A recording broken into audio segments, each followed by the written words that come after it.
Hi. Hi. I'm sitting here with the inimitable and esteemed Dr. Dr Peterson. If you haven't been following the last couple of years, you might be hiding under a rock or surfing some other slipstream dimension. So I don't want to go into too much detail, but I'm very honoured and privileged to be able to have a bit of a conversation with Dr. Peterson today. There is just one or two questions that I'd like to ask you.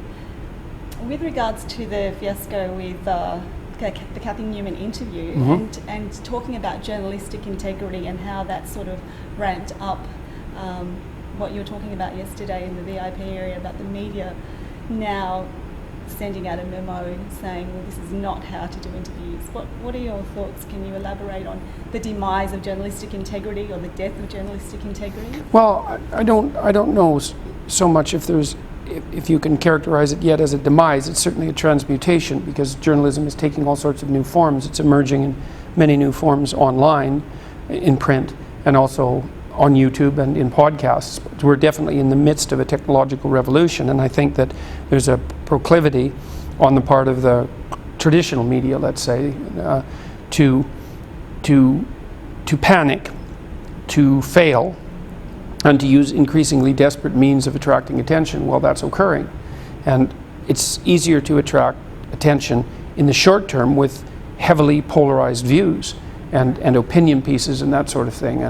And it's like clickbait, I suppose. That's right. It's the mainstream media equivalent of clickbait. Right. And it might be a reasonable short-term strategy, but it's a deadly long-term strategy for any credible news organization, because credible news organizations live and die by their reputation, and reputations are easily lost. And so I think that what happened with the Channel 4 interview was it was an example of journalistic reputation being lost, because there was almost a complete disconnect between the person that Cathy Newman thought she was talking to and me. And she should have noticed that. I would say, let's say she had reason to be hostile and suspicious to begin with. We could give her that, but hypothetically, by a few minutes into the interview, 7 or 8 minutes after 4 or 5 questions didn't go the way that she thought they might go, it would have been much more appropriate for her to default back to a normal conversational tack instead of treating the encounter like a forum for victory. Right. So, and I think that was her mistake fundamentally, and the mistake of many journalists is to think about it as something, as a forum to attain victory. Almost like a journalistic jousting that she was asked. Yeah, it was a dominance hierarchy maneuver match, essentially. Yes. Yeah. So, and I didn't want to play that game particularly. So when there was feedback afterwards, and she had said that she thought the interview went well, and she didn't know what the raucous was about and what the Yahoo was about, do you see from a Jungian perspective, because that's my background as a Jungian, I'm looking at it from, is there the capacity and the propensity for self-reflection? Does the person not see at all? I really don't know. I mean, I would say, if you're thinking about it from a Jungian perspective, that it was a good example of animus possession. Right. You can see that there are many examples of that online. I've actually thought about making a video about that, because an animus possession is a thing that's very difficult to describe, but you can see it, and certainly that's what happened with Cathy Newman. It was blatantly on display. I really don't know how she has responded to this. I don't know how you respond to something like that. I tried to put myself in her shoes and to imagine that I was the recipient of, well, let's say, it's worldwide negative publicity, essentially, and thousands of cutting comments, ranging from pretty damning to extraordinarily damning.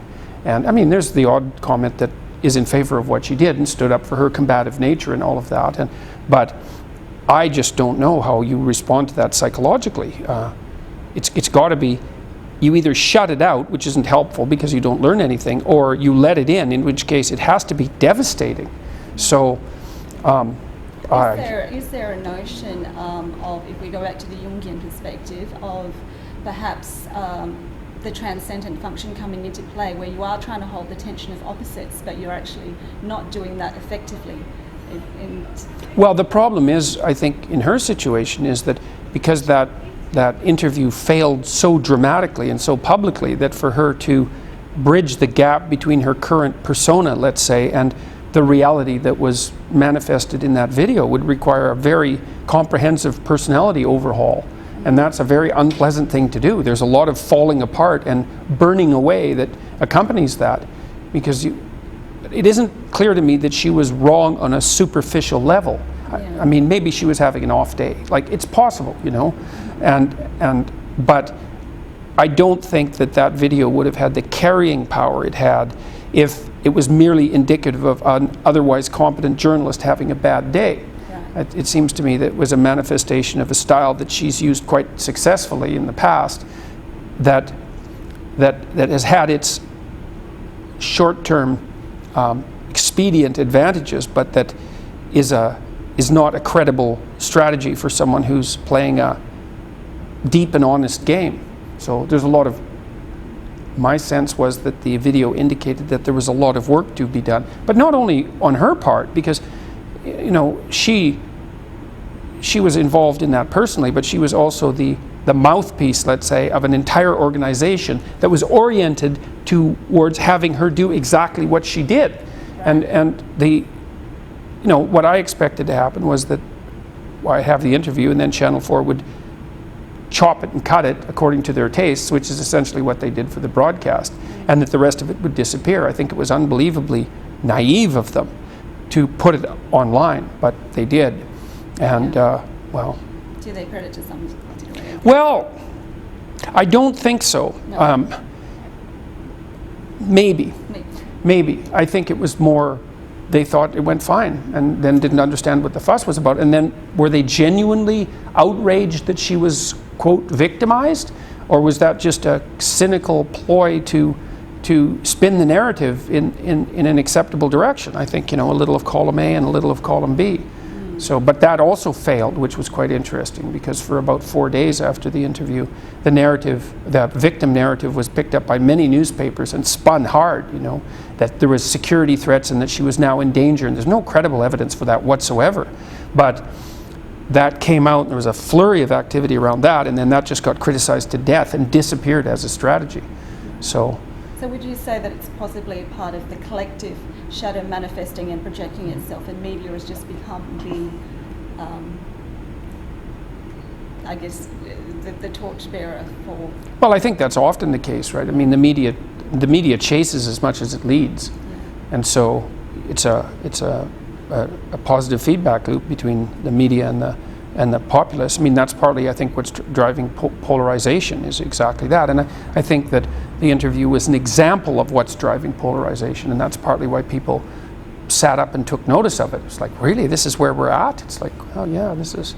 I mean, is there a place to bridge this polarization through perhaps the Jungian perspective of holding that the tension of opposites and being able to see critically both sides? And there's a philosopher that I followed for years, Daniel Dennett, who's saying that if you're wanting to engage in a discussion with someone and move or progress the conversation forward, that there are some steps to that, including, you know, always what you say in chapter 9 of your book is act as if the person that you're talking to or you're listening to has something to offer. And it didn't seem apparent that that was the case in that interview.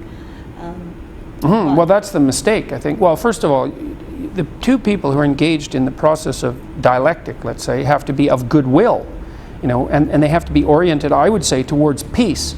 And they can be oriented towards victory, but then, of course, that's a combat. And it isn't, perhaps it's sometimes the case that there are times when one conversation should be combat, but it's not very often that that should be the case. Most of the time, it should be, what would you call it, peacemaking that you're devoted to, because especially if you're discussing something important. And it should be assuming that you're able to trust the other person, which means they have to bring goodwill into the situation.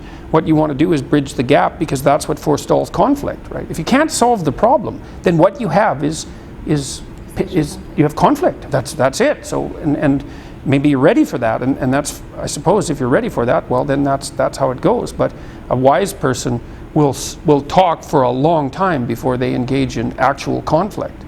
So, when you're speaking of conflict, do you think that in times of crisis and chaos and conflict, that certain archetypes rise up and spring forth, like perhaps the trickster archetype or the... Well, that's Milo Yiannopoulos. Yes. Why You know, not? and comedians play that role all the time, and comedians play a disproportionate role on, you know, on YouTube, I would say, in guiding the dialogue. Most of the people that I know that are astute political commentators on YouTube and who've attracted a large following, a very large number of them are comedians. Would you call yourself an archetype? Because you do. Last night I was watching. No, a wise person makes sure they stay dissociated from the archetypes. Okay, even if it gets put onto them, because you do seem to be the penultimate father figure, of the surrogate father for many young men. Well, that's not too bad. That if that's the archetype, that's not too bad. You know, I mean, that's I'm of the right age for that, and my discussions to people are salutary. So that's a reasonable role to play, I would say. There's not too much psychological danger in that. So. And just one final question, just in terms of your meteoric rise in the last 2 years, I'll just say, how has the stardom been? I mean, I was out there in the line, the queues yesterday, even just escorting the Archibald painter down. He said, well, he's quite handsome. He's a quite good-looking fellow in real life. Young men were quivering at the knees yesterday saying, oh my gosh, I've just met Jordan Peterson. Elderly women were like, wow, I wish he wasn't married. How do you take all that with a grain of salt, with humility, knowing that there's a spectrum between humility and hubris? And I do know that you have close people in your core that... Well, I was a psychotherapist for a very long time. Yeah. And you get accustomed to dealing with variants of that, I would say. I mean, you stay detached. I don't mean detached in that you don't care, but you have to stay outside the drama in some sense, I guess. Like, it isn't that you don't take it seriously, but you see it for what it is. You know, if people are starstruck, they're struck by a projection of their own imagination in large part. You know, and I can see that in people's faces. I try very rapidly to get over that. You know, so if someone comes up to me and they're nervous and they're sort of, let's say, starstruck, for lack of a better word, I can usually eliminate that immediately because I just talk to them very directly, and then they calm down, and then we have a conversation. And that's much better. It's much better. Okay, So. yes, I do see you doing that. You are very intent, and you listen so well. Dr. Peterson, I am very grateful and thankful for you having done this interview with me, and I really appreciate the synchronicity. Again, I'm going by Jung a lot because I'm a Jungian, but the synchronicity of being here and being allowed to do that. Do you find that that's a part of your life as well? Which, the synchronicity? Oh God, Something you have no idea. I would love to hear a story. I've heard your ghost stories and the tap tap in the boot of the car and the owl, and you didn't go further into that, but I'd like to know if you care to share a synchronicity story. I can't. They're too complex to lay out. Most of them have been associated with frog imagery, I would say, but I can't say more than that because it's just too complicated. You know, it's like trying to explain a dream. It's very, very hard. Well, I remember the dream that you recounted of being on the chandelier in the middle. Did you end up resolving that? Yeah, well, I would say everything I've done since that dream is probably a resolution of that. I mean, it was that, so. Thank you so much. All right. Now, very nice to meet you. Nice talking with you.